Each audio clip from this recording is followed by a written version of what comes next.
3 વાગે પાટણ શહેરના સાઈબાબા 3 રસ્તા પાસે આવેલ હોટલ 89માં પત્ની શ્રેયા પટણીનું ગળું દબાવી હત્યા કરવાના કેસમાં પાટણ પોલીસે હત્યારા પતિ સંજય અરવિંદકુમાર પરમાર અને તેના મિત્ર દેવા મારવાડીને સાથે રાખી ઘટનાનું રિકન્સ્ટ્રક્શન કરવામાં આવ્યું હતું.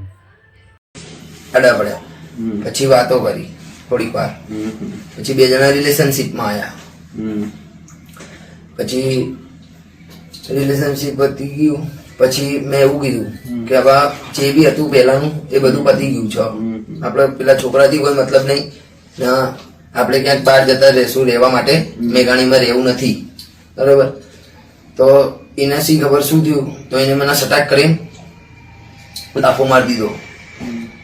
લાફો માર્યો ને પછી મને એવું કીધું કે 2 દાડા પહેલા જ હજુ તને માર પડી છે તો ખબર નહીં પડતી, હું રહીશ તો મેઘાણીમાં જ રહીશ.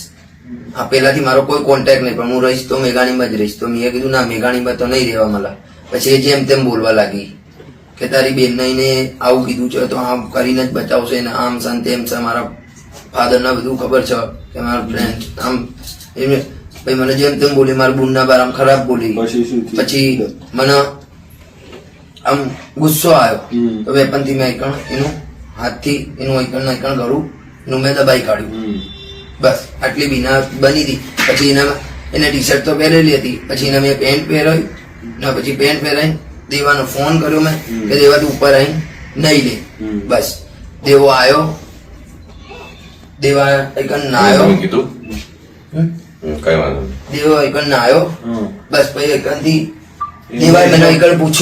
દેવાએ મને પૂછ્યું કે ભાભી જોડે નહીં આવતા? મેં કીધું ના, હવે નહીં આવવા. હવે નહીં આવવા. બસ એટલું કીધું. દેવો કે કેમ નહીં આવવા? મેં કીધું બસ પિક્ચર પતી ગયો, એકનથી નીકળવાનું કર.